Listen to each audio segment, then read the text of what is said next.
The night kicks off in Port de Soleil with a bang, as the party has gathered, each in their own way, at the estate of Marika Tetsinto, a kin, friend, and colleague of Kayako's from a past life. This so-called charity gala has just kicked off as guests mingle and Marika dismisses herself from the company of Kai, Kel, Arnor, and Bread, who've been made up exquisitely for the event. They've all just made eyes at each other and noticed Finn entering by himself across the way, and Sirocco, who seems to be in the servant's attire, with 4 dodgy individuals. Sirocco, you get nudged in the side by one of these unknown co-conspirators, and I say unknown because you have no idea what the conspiracy is. Yep, sounds about right. This fellish man with like this short cropped hair, bit of a tattoo sticking out of his high-necked uniform here that he seems to have stolen. He says, "All right, Bagman, you're with me. Keep up." And as the others start to go their separate ways, he cocks his head up the stairs and bids you follow. And you'll walk right past Kel, Arnor, Bread, and Kai. The servant, as he's walking by the 4 of you, says, "Sirs, madams," and continues up the stairs. Kel has one eyebrow cocked really high, but she watches you go past and doesn't say anything, but she's watching you like, what are you doing? As Sadako walks past, he goes, "Sirs, madams," and keeps walking. Getting to the top of the stairs where this landing is, there's a whole other party going on up here. Lots of people milling about, lots of talk about Lady Tetsinto's charity work and what's been done for the city and how great Port de Soleil is and how great they all are. Things like that. Really nauseating rich people garbage. And with Sirocco in tow, you quickly dip down into a less occupied wing of the estate. There's a guard, though they're not wearing any kind of weaponry, who just nods at the pair of you as you stroll past. And then you continue again into a separate wing where you find a staircase that leads up to the 3rd and then the 4th floor. And it's here where things are darker. The candles aren't lit. There are watchmen that are patrolling just to make sure that guests don't lose their way, holding candles and such. And this guy crouches down and he says, "All right, we're gonna take it nice and slow now. You hear me, Bagman?" Sadako nods. "Here's the skinny, right? 2 downstairs. We're gonna make sure the eyes stay there, right? And then, good old Argalan, he's gonna go in and get the prize. You and me, we make sure that it gets up here and out of here without any complications, right?" The point of exit? "Yes, and that's where you come in, right? I'll hand it off to you, and you get out, and don't go fecking it up." No problem. And he continues down the hall, motioning for you to kind of crouch behind. Sadako will do so. Moving forward then, I'm going to need you to roll for stealth. What difficulty is that check? That'll be 3, but because you're taking this guy's lead, you can get a boost. That is 1 success and 3 advantage. All right, you pass sly and silent as a mouse in these upper corridors. Back where the party is going hot, Finn and the rest of the group meets up in the middle of this main floor. Upon reaching the group, Finn just kind of gives everyone a quick once-over, notices that you have been indeed gussied up appropriately, and he will go to Kai and will say, "I take it the festivities are to your liking, then." "Oh, well, Finn, you clean up nicely. What do you think?" "I would rather be back at the tavern where I was getting pissed drunk, but Iris had other ideas for me. Regardless, I need to," and he kind of he still has like his bag of things over his shoulder, and he just says, "I noticed you all have been relieved of your belongings. I figured I would go and drop mine off likewise. Whereas," he just kind of motions to the rest of you. "I wouldn't be too sure a bit." And then she'll wink at Finn. And Finn is just like, "What?" Pushes aside the slit in her dress to reveal this holster with a big old... No, she's Wonder Woman it as she's down her back. Seeing Finn's response to this, obviously not catching the humor of it, she'll still smile at him and direct him to where he could drop off his stuff. Perfect. Is it just like I don't know, you know how sometimes places have like porters who will take your stuff from you and then keep it and give you a little tag? Is it a place like that, or did they get their own like private area to go in? With them being like early, they had their own room that their stuff has been set aside in. Okay, I don't want anyone touching my freaking flashbang grenades. You actually notice there is a like gentlemanly porter who's been listening in this whole time and says, sir, if you need something removed, I can handle it forthwith. No. Would you please take me to the room? I would like to see my items stored for properly. Oh, are you among the ladies' esteemed guests? Absolutely. Does he speak the truth? And he looks to the rest of you. He knows us. Esteemed guest I don't know anything about. No. Exactly the reaction Brett was hoping for. I will take you at your word, then. Please, sir, follow me. And he'll head up the stairs. And just turning real quick back to the group, he just says, I will be back quickly. I have no idea what in Vale's Hills Sirocco is doing, but we should get him out of whatever situation he's doing. And then he's going to follow the man up. What are the vibes of this party, Ryan? Haughty, self-indulgent. It's all very, like, propriety and pomp. Okay. Brett would like to ingratiate himself with the partygoers, because he's still dressed in his, like, Plague Doctor uniform, so I think he's, like, playing the big show of, like, making them feel real good about themselves, like, oh, you could support my work as a young traveling doctor. Like, he's just really laying it on thick. As you approach one of these, little cohorts of people, a man looks down these, like, half-moon spectacles at you, Brad, and says, "What a strange hat! Do you wear that around the house?" No, sir. Have you never seen a plague doctor before? Why, no. Now you have. Tizzy! And he takes a drink. The man next to him says, No, you must understand, Guilford. These plague doctor types. What's your name, son? You can call me Brett. Interesting name, son. You see, Guilford, he's really, like, not even looking at you. He's looking at, like, his friends. They travel around to the sick and the less enfranchised communities, and they, well, do what the compact can't. Oh, is that so? Yes, in fact, Guilford. He looks back at Brett. Tell me, how did you pay your fare over here to Viridian? I've nary seen a handful of you since coming myself. Hi, I've only seen one doctor since I arrived in the city, but University at Mainstay saw it fit to send a few of us over. Oh, I see. Outreach. Yes. We can all relate. Well, not precisely with you, but with sending the less fortunate to new opportunities. Indeed. Do you have any interest in treating the plague? Oh, I'm sure wherever it is to be found, you will stamp it out. We're trying. Indubitably. The man who addressed you first, that was called Guilford, looks at you again and says, Now, tell me, boy, the hat. Whatever is it? And they all laugh. Might I? And he actually reaches out and tries to pluck one of the little strands. Oh, no. Brett will stop him from doing that. It's a mark of our profession, sir, so you can identify us. The herbs are treatment for Halloween. And whatever's that? The plague. Which one? It's called the Halloween. Oh, I'm sorry, we're treating a different plague tonight. What plague's that, sir? He gives this, like, shit-eating grin to all his friends there. Poverty! You know what's funny? Kai would have made the same exact joke if she was allowed to come into this conversation. And they all break down into laughter and small talk and then just completely disregard you. Cool. Brett has had his suspicions confirmed.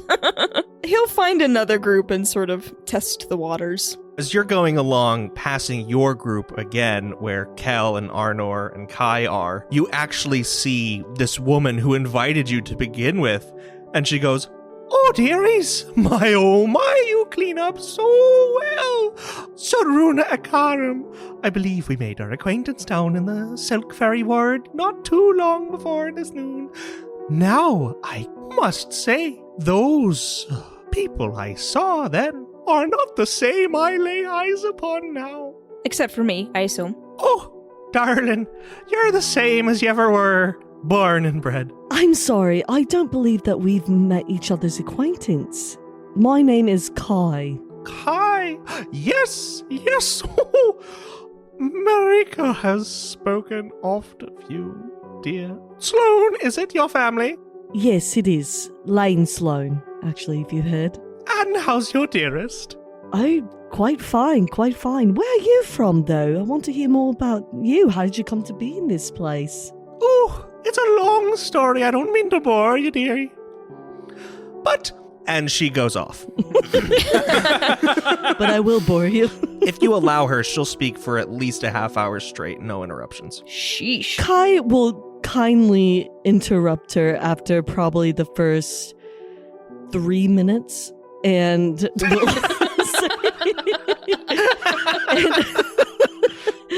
and will say, "Oh, you know, it is so lovely to meet you. Will you excuse me? I just had to powder my nose." Oh, of course, of course.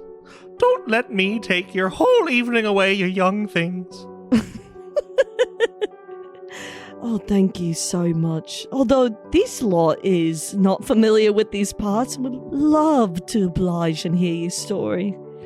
Oh, no doubt. And dearie, dearie, please, when you next see him, please give your dearest Oslo my best regards. And she'll nod her head towards her and will turn away from the table and disappear in the crowd.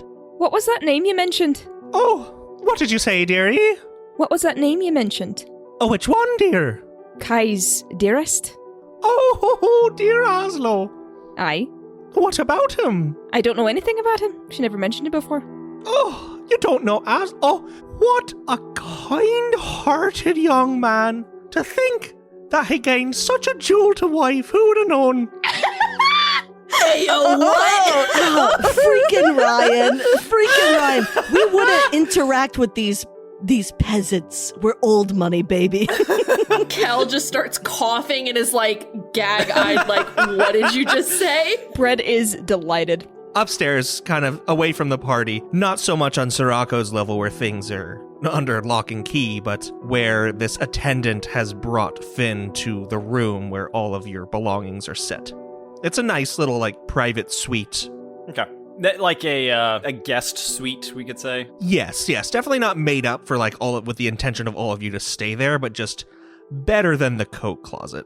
Finn will go find kind of the rest of his compatriots' things, place his items in a more secluded area.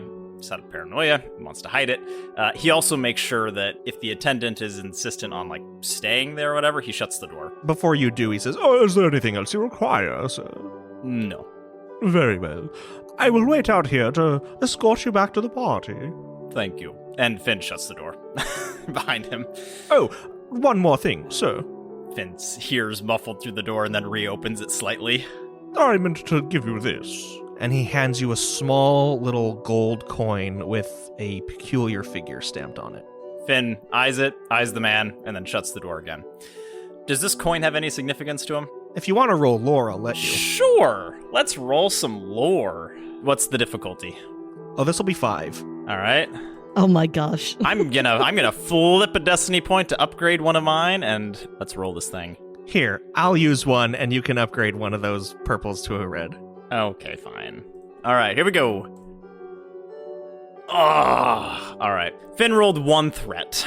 1 threat and no successes, which means a failure. So not only do you not know what this is, but you feel like, oh, that's cute, and you put it away. Yeah, he thinks he sees something dancing in the light on it because he is still highly intoxicated. And then he goes and places his items with the others He wants to do a quick check while he's in the room to see if he can find the item that Miss Iris has tasked him with finding. Yeah. Roll a 2 difficulty coordination. Just for funsies, let's go ahead and flip back over a coin to upgrade one of those. And all right, no successes or failures, but 1 advantage. With that advantage, you're able to find everyone else's junk, but you feel like it's gonna be hard. It'll take some more time if you want to get in and out without your mark being known. Okay, he'll linger a little longer to try again when the time comes. All right. Upstairs again, Sirocco skulking through the halls. You just barely evade this guard before you are ushered into a study. And as the door creaks shut and then clicks behind you, you hear this man give out this real long sigh. And he stands up, taps his knees, then rolls his shoulders and he's like, all right then, back to work. And he'll saunter over to a desk and start rustling through some different folders and drawers and such. Perhaps I could assist you in your task. You'll tell me what you are looking for. What's your name? My name is Masan. Masan? Where are you from, Masan? Pola. Pola? Believe ya. Here's the thing, Masan. I'm doing my job, and your job is what? I get the handoff from you and leave. You're the bagman, right? Right, that's what I said? Yes? Good. And what I say is we got to the top of the stairs then. That's the most important thing for you to do. Not get caught? Right. That, and don't go fecking with things that aren't yours to feck with. Okay. But I do have one more question. What's that? After I have successfully left this place, where is the rendezvous? That's not for me to know, bagman. Okay, then I go out onto the street and make myself scarce, and maybe somebody find me. Hey, I am just bagman. I do my job. You say my job is to leave, then I leave. No problem. He stops eyeing the desk and steps around to the side of it, just looking at you quite sternly. You're awfully talkative for your sort, you know. I shut up now. No. You got a loose tongue. Why don't we loosen it a little more? Who sent you, eh? I don't want any trouble, okay? I do what I am told. I ask no more questions. Look, I do not want to be disloyal, and you seem agitated. So, maybe after all is done, I tell you who sent me? Right. Eyes on the task at hand, and then we'll sort it out after, eh, my son? No problem. And then he half turns to the desk and then whips back around with the dagger and jumps you. Okay. Roll for you, Noah. You're going to roll vigilance. And you're going to have a setback. That's 2 success and 1 advantage. All right. He's going to go first. It's all right. This first attack from this fellow thief whips by you and is unable to cut you, but then he falls into a more defensive stance as he holds the dagger aloft. Okay. So as this guy falls into a defensive stance, Sirocco will take out the dagger and he'll say, I know want to do this, but you force my hand. And he's going to attack. Aha! There's only one opponent, and I got the talent duelist last time, so I get a boost. Nice! But you will take a setback because of his defense. That is 1 success and 3 advantage. So you will deal 2 wounds to this vagabond. What's the crit rating on this dagger? 3. I'm going to use all 3 of those advantage to crit on this fool. Go for it. You don't get to add anything. No, that's fine. I got 43, bowled over. The target is knocked over and suffers 1 strain. So Sirocco will come in after he says, you force my hand. He'll come in and give him a quick jab and stab him, and as the guy is reeling from the stab, he'll do a quick sweep the leg and knock him to the ground. You do so, and as he falls tumbling to the ground, he's going to roll back and get to his feet and immediately toss out a dagger at you, though he is from the ground, so it's 2 failures and 4 advantage, so that second dagger just goes flying past you, sticks into the far wall, but then with those advantage, he's going to get to his feet and maneuver around the desk, using it to put between him and you. All right, well, Sirocco's going to maneuver around the desk and attack. You'll take a setback on the attack. Okay, 1 success and 2 advantage this time. Right, so you'll deal another 2 wounds to this guy who looks like he's just like, oh, he's bleeding. He's bad. He's in a bad place. And with those 2 advantages, I'd like to say Sarako will perhaps position himself a bit more favorably to get a boost on his next attack. Deal, absolutely can. This guy's finally going to hit, dealing 4 damage. I don't know how many wounds that it's going to be, but I don't think you're wearing your armor. I'm assuming that these service garments are not really protecting anything, so that's just going to be a soak of 2, which is my brawn. Okay, then that'll be it. Okay, so I will take 2 wounds. And he is going to use those to crit as he slashes you and then like uppercuts with his fist and the hilt of this dagger and just whacks you right on the side of the head, staggering you. Okay, so I can't perform actions, but I can perform a maneuver. Correct. Okay, I'll just use my maneuver to gain a guarded stance.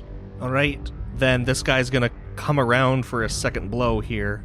He whirls around the side, and you trip him as he goes. That's what that threat's going to cash in. But with that triumph, he's going to slash you right down, like, from your hip down, like, a good length of your thigh. That's going to bring you to a knee. You'll just take 1 straight wound out of that. No soak.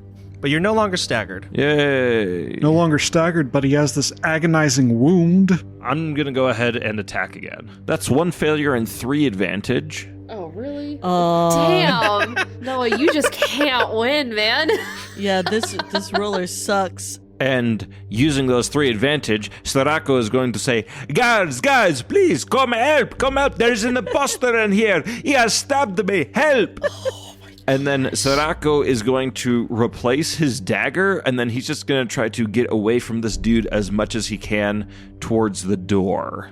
All right, dude's going to pull a classic tackle stab as he runs after you, and you hear footfalls coming down the hall toward you. So that'll just be 3 damage. So 1 more wound to Sirocco. Just as the doors are swung open, the guard sees this guy basically on top of you, wielding this knife up as he stabs it down, and then one of them takes their spear to their side and just shoves it right through this guy's like face, and it goes down through his neck and then passes out his back, Dang. just impaling him in this most gruesome manner as this guy just like gargles on blood and dies atop you. And the guard rips the spear free as the second guard will just yank you, giving you some rug burn, out from underneath and then pull you to your feet and slam you against the door frame. And he goes, "Who are you? Explain yourself now. What's going on?" Okay, my name is Hassan. I come up here to follow him because he looked very suspicious and he's not where he's supposed to be. The servant's not supposed to be up here. But as soon as I confront him, he pulled a knife on me and he stabbed me. And I think he was looking for something inside. I don't know what. But thank you. Oh, thank you. What's going on? What's going on? Another guy comes down the hall toward you, and the guard turns, Captain, this one, and he relays what you were saying to him, but in a more coherent manner. And the captain just, damn, I knew something would happen tonight. Okay, bring him to Lady Tetsunto, but don't be quiet about it. Sir, isn't she? Shite. All right. You there, Masan, is it? Yes. Lucky day, boy. You're coming with me. Gonna see the lady below. A couple floors down where Finn is rummaging through stuff, you, just with the time that you've taken, you will have successfully covered any tracks that you may have made in your endeavor. Sweet. As you can rejoin the others downstairs. Delightful. Kai is away from the group, correct? Ugh, yes. Okay. Is Bread still chatting it up with Miss Lady? You betcha.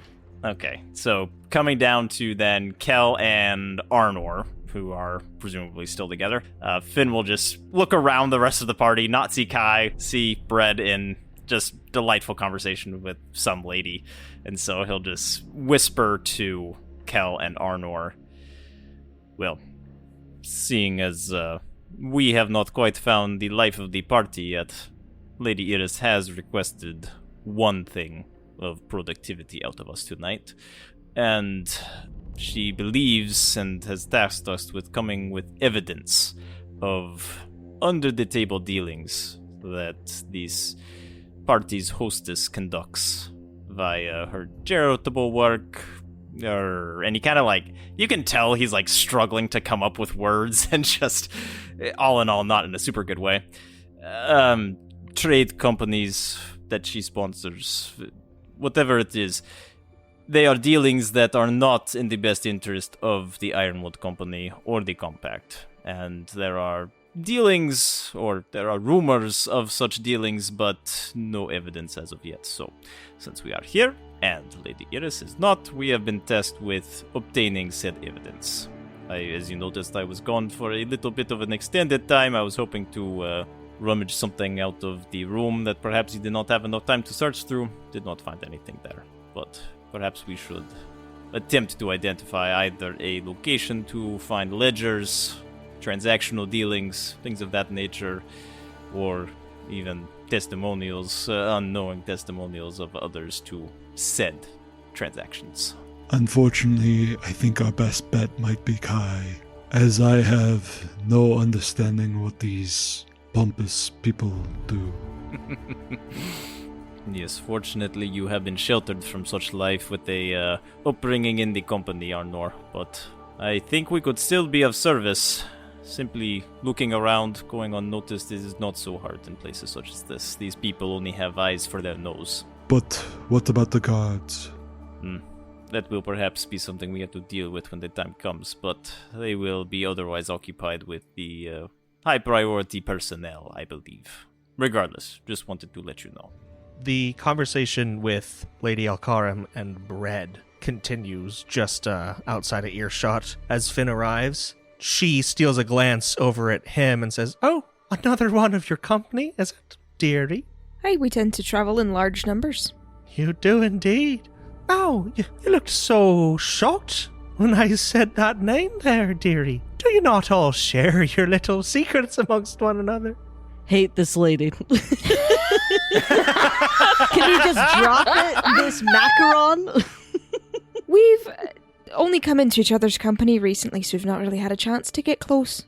Oh, I understand, dearie. You know, I was quite myself a bit upset when I had something in mind and it turned out to be quite the other.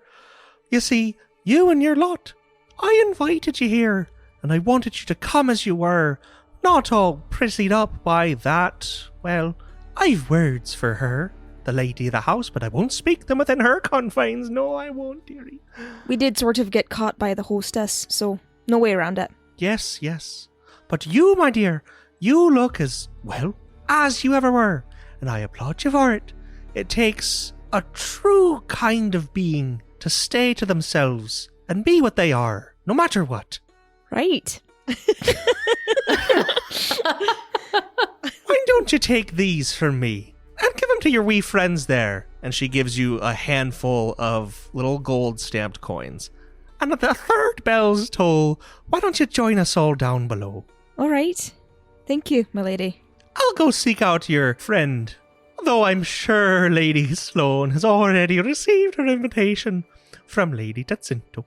As she leaves, Bread looks at the coins in his hand and says, "Charity cult bullshit." As you rejoin the others, you're probably not hiding those this gift you've received. No, holding them open palmed, yeah. And Finn, you see that it's the same sigillary that is on the one you received. Okay. When one is proffered to him, he just reaches into a small pouch on his sleeve and pulls out the one he already has. I've already got one. What is it? It appears to be some kind of calling card for this charity cult bullshit, you call it? I did. Can I roll lore? Yeah, go for it. Sweet. This will be formidable. 5. 5 whole purples. And you bet I'm gonna spend a point. Okay. You're so rude. I'm going to flip a light side point and upgrade one of mine too. 2 failure, 2 advantage. You don't know what it is. You don't recognize the symbol. But with those advantage, unlike Finn, who just pocketed like, oh, cool, coin. You're like, oh, this is something, and I don't like it. The symbol upon it, you notice, is a person of sorts. kind of a rudimentary figure, almost like a cave painting looking style, them each holding their palms aloft with 2 spheres. And they're like legs together, feet out, and some sort of little headdress on. Across the way, tell me what Kai is doing, Chris. Kai would actually like to find the lady of the banquet, Marika. And did she successfully find her? No, you look for her in vain, and as you approach one of the attendants, he says, "I'm sorry, madame. The lady of the house is already moved below." Oh, that's fine. Where can I find her below? I have important information to share with her.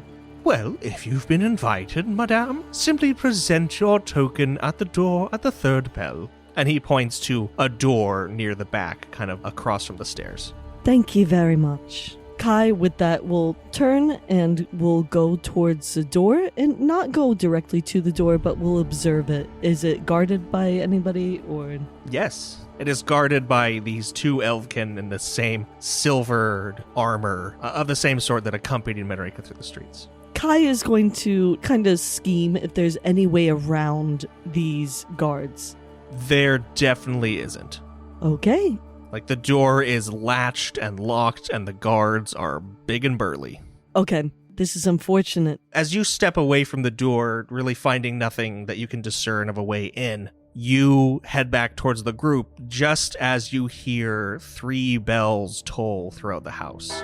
And the party is still going on as usual, but then you see some groups start to congregate in the direction of the doorway, including your own, as they shuffle toward you. Kai is going to discreetly join the group and will actually come to Finn first and ask him, "So you were invited, were you?" I don't know about that, but I was told to come, so here I am. And the rest of the lot? And she'll look around to Kel, Arnor, and Bread. Did Bread distribute the coins? I think he's still holding on to them. He's holding them ransom, I think, because no one else seems to think that this is a bad thing. Then you've got 4 coins in hand. Yeah, just so we're clear. I'm not saying we don't go in. I'm just saying we all need to be on the same page about this being dangerous or bad in some way. I think you're right, but we should go just to see what's going on. I don't know if you heard what Finn was saying, but Iris basically sent him here to look for information on Miss Marika because she has some illicit dealings that we're to look into, and we're trying to gather, I think you said physical evidence or something to help put her away. And to be honest with you, this seems like our best bet for the night, other than moseying around this place, which I really would rather not do if I could. So I'm with you, Brett. I just still think we should go, but just maybe stay together, because I don't know where Sirocco is, but it can't be anywhere good. But I think we should stick together. A question for all of you. Did any of you happen to, and he gets slightly quieter as he says this bit, happen to conceal any weapons on yourselves? Kai will, in response to Finn's question, will wink at him, implying that yes, she does in fact have weapons on her. That'll cost you a story point. Oh yeah, for sure. Yeah, that's cool. So am I the only one? Brett doesn't carry weapons normally. He certainly is not carrying weapons right now. I will use a light side point to have what I need to heal in a combat situation on me. I'm going to spend a story point and say that at some point during the night, Kel has managed to find a dagger and is now concealing it on her person somewhere. And Finn as well, when he was up there rummaging, putting his stuff away, he did remove a device out of his satchel and has that stored on his person, which is also going to be using a light side point. Okay. As the lot of you are ushered toward the door, an attendant holds out his palm to, we'll say Finn is kind of at the head of your group here. And he says, "Your token, please." And he just places it in his hand if he's holding it out, or a receptacle, wherever he's supposed to place it. And just for you, the guards open the door, you step through, and then they close it. And then next in line, the attendant says, "Your token, please." Can Brett present all 4 of them for everyone? As you do, he shakes his head and he says, "One per person." Understood. Brett will hand them back to the others. He would like to try to hold on to it, though. If we're after physical evidence, can he... I know there's not a sleight of hand skill, but, he's a surgeon. Can he try to keep the coin while depositing it wherever it needs to go? Yes, that will be skullduggery. A skill I definitely don't have. Make it medicine instead, Ryan. Yeah, it only makes sense. So this will be hard skullduggery, but I'm going to give you 2 setbacks, one for each of these guards watching you.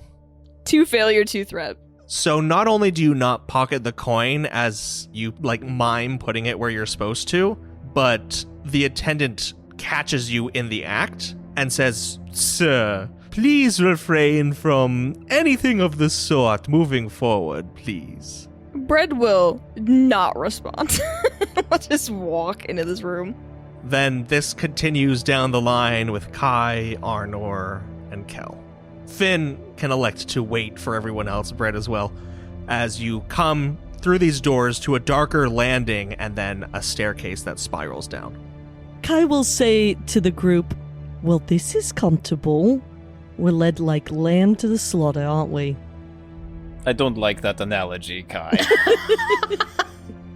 Just everyone just kind of side-eyes you and we just keep walking.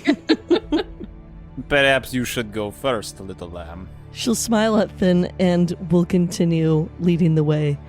"You know, this seems just so typical of Marika. You all don't know her the way that I do. Let's just say, be on your guard." We're already on our guard, Kai. As you follow Kai down the stairs, you come into another area that opens up. It seems to be similar to just like a bar. There's some tables set out. There are people enjoying drinks. There's a bar on one side, and on the other is like a little railing that looks off into an area below that is, as of now, like shrouded from your sight. Though you do see figures moving in the dark below, carrying things to and fro, and some scant torchlight starting to be lit down there. You have a moment to yourselves before being ushered any further. One comment for thought here. If indeed, as Iris has said, we are in the company of those who do business that is detrimental to the Ironwood Company, I do not see it unreasonable to assume that our hostess knows who we are, who we work for, and I find it rather odd that all of us were invited to this rather clandestine circle of hers. I find it, well, disturbing, to say the least, that perhaps a spectacle is in store at our expense. I agree with you completely. This feels like a trap to me, and it has since the very moment, considering how many people seem to have been trying to get folk here to this party. Just doesn't sit right with me. Because, if I'm not mistaken, Bread has received 2 invites alone, one from Marika herself and one from Zaruna. Then you got an invitation, Sirocco got his own invitation wherever he is, but people want us, at least, or others here for this event for whatever is going down. And I would just caution everyone to be on high alert if we can, because something here is not sitting well with me. Bread wishes he had a dead rat. Tell me higher power. When we get in there, I suggest that you make yourself scarce. "Oh, dearie, you made it!" a voice calls from behind you down the stairs. Bloomin' Hain. My favorite Kai lady. is going to roll her eyes and then turn her head back towards this lady, smile at her, and give a little twiddle of her fingers as to say, "Hello." And she's not even looking at you. She's looking at Bread. She wants him so bad. Oh no. She holds out her hands as if wanting for Bread to take them and says, "Dearie, you made it. I'm so happy you did." Thank you. Perhaps you could clue me in as to what we're in store for. "Oh, of course, of course. I'm just sad that your friends are going to be missing out on all the best of the fun. Come with me, dear. I'll bring you down and we'll get everything set up." For what exactly? "Oh, the festivities. You'll be right in the show. Don't you worry, lad. Come on." She'll give you a little tug. I don't like this at all. Bread is going to give a look to everyone else and get me out of this, but he will go with this lady. "Oh, a great shame that they all gussied up. If only they'd been in their old street attire." Something bad's going down for sure. Does Brett allow this woman to lead him away? Yes, with a very sincere look at his... we're after information. We don't know what's going on. We're not going to get it by prying. This is the only way forward. All right. You walk with her across the bar to another stair that then bends out of sight as you have one last glance at your companions making eyes at you, and then you go down one more floor, and then another, as you're kind of led along by this woman who herself is slow and steady. It's like, now just watch your step, dearie. It's a little dark down here, but we'll light things up in just a jiff here. And here, we'll set you down. Right, yes, here. I'll hand you off to this fine lad, and he'll get you right and sorted. And I'll go tell your friends all about it, yes? I'll see you in a bit. And she'll let go of your hand, and then you feel like a metal grip on your forearm. Like armored? Yes. Okay. And you're sit right down here. It's really like pitch black down here. You can hear the people starting to gather more in force upstairs, and then you hear this buzz, this like little whirring. And as you look up at this armored figure, there's just like this slightest purplish glow from where 2 eye slits would be. Uh-huh. Very faint. And it's pretty safe to assume that whatever mechanism is implanted in this armor is void powered. Mm-hmm. And I'll even let you infer, just without a roll, given your background and such, it's probably what's letting him see in the dark, given its placement on the helmet. Okay.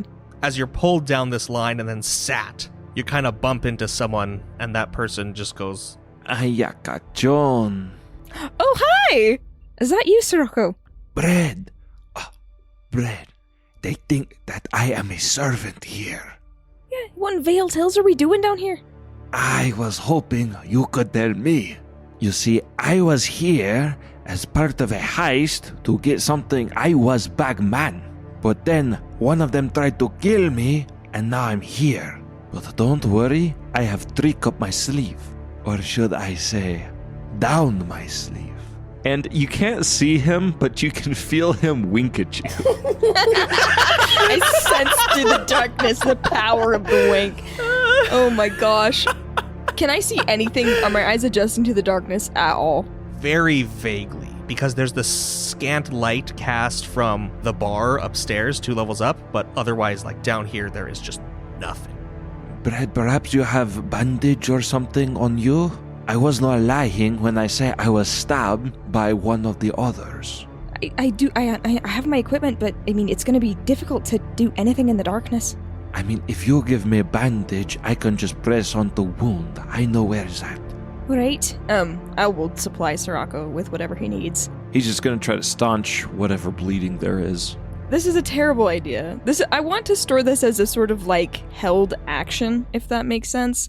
Like, Bread's not going to act on it at this very moment in time, but the second things look like they're going south, or that we're going to die, I think he wants to try to use kinetics to pull the helmet off of this guy and into his hand. Sounds like a plan. You feel another individual just get hefted into the seat beside you, Bread, wedging you between them and Sirocco, and you just hear this like slight kinlish curse in the dark as someone else is put on this bench. And Sirocco, beside you on your right, there are other people of whom you can't count the number. Okay, Bread, I think we down here to fight each other like is a big fight pit, or a big armored hand whacks you on the back of the head, and you hear through this helmet, "Quiet down." Okay, later. Tell you later. Upstairs in this bar, where more and more of these guests have come, Marika comes up the stairs from below and says, "Oh, my dears, it's so kind to see you all, and may I present the guests of honor at tonight's festivities?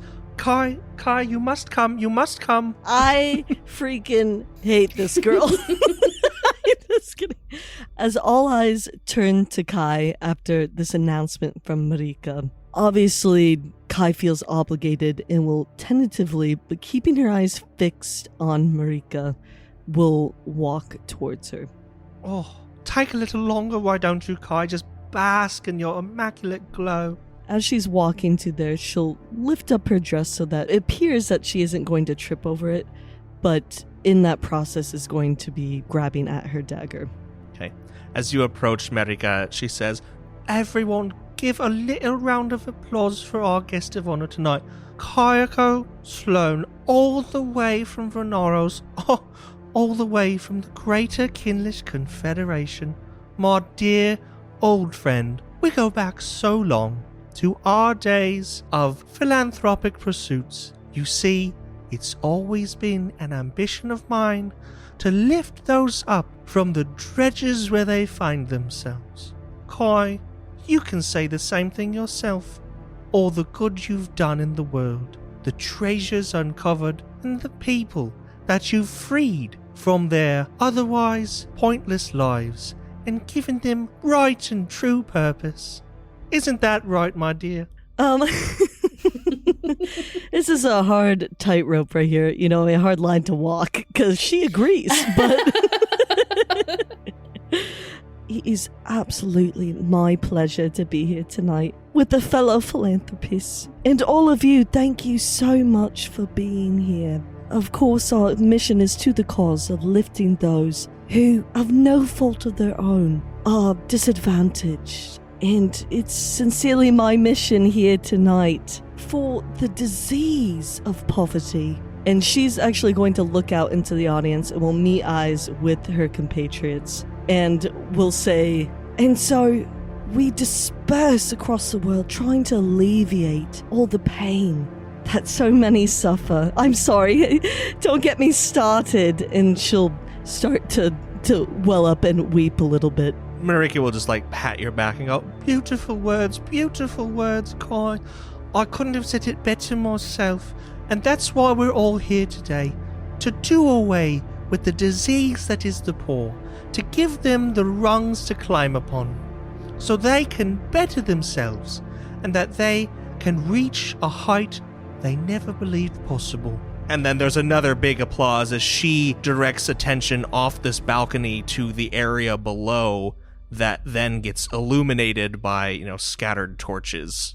Bread, Sirocco, and about 20, 30 other individuals in bedraggled clothes and other attire are wrenched to their feet by these steel-clad guards and pushed forward out from under this arcade that you've been in, now that you can see, and up these set of stairs onto this very large square platform that's 200 by 200 feet in just this massive emptied chamber. "All right, move it on!" And they are not being gentle with you at all. Starako's not giving him any resistance. No, Bread will go. Now, Marika will step toward the balcony and then again address the crowd.